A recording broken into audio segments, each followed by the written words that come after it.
هذا عمر لي هذا وهذا عمر لي هذا. لقيت الوقت باش ندير كلشي حيت خرجت صاحب حاجته. صاحب حاجته راه كون كان صاحبي انا راه بالرحب والساعه، ولكن هو راه غير صاحب حاجته، باغي غير مصلحته. توقف معاه نهار اثنين يتسناك نهار ثلاث، توقف معاه نهار ثلاث وانت يا اصلا نهار الاربعاء راك مريض، والله ما يقدر لك الظرف، والله ما يدعي معاك بالشفاء. ونهار اللي تحتاجو انت اللي كيتسمى النهار الخايب كون هاني غتلقاه ديما غايب. راه اقل حاجه تسنى منه من هادو اللي غتلقاه الاغلبيه فيهم كيقول لك فخيغو، غادي تلقاه كيقول لك برو، غادي تلقاه كيقول لك خويا، ما عيطش لك حتى بسميتك. شتي هذا تبغي تشكي عليه غير هم واحد غادي هو ايميدياتمون تلقى اما كيدور عليك في وجهه في عينيه، واما لداخل ديالها تلقى سيدي قالت كيتقاسم معايا السلبيه ديالو، خلي عنده السلبيه النيجاتيفيزم.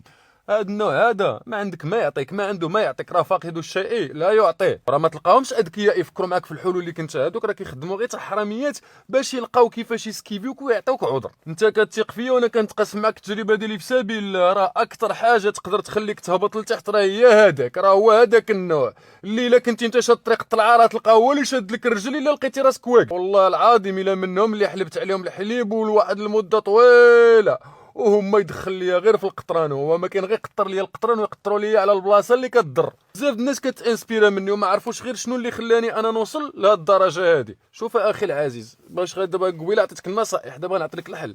الحل ديالي ها هو انايا. شتي منين خوات لي البلاصه، منين خرجت هذاك النوع اللي قلت لك عليه، ها باش عمرت البلاصه عمرتها بهذا. هذا هو احسن صديق ديالي دابا، هذا هو اكثر واحد كيبغي لي الخير، هذا هو اكثر واحد عمر لي هذا، وهذا اكثر واحد عمر لي هذا. سير الله يجيب التيسير.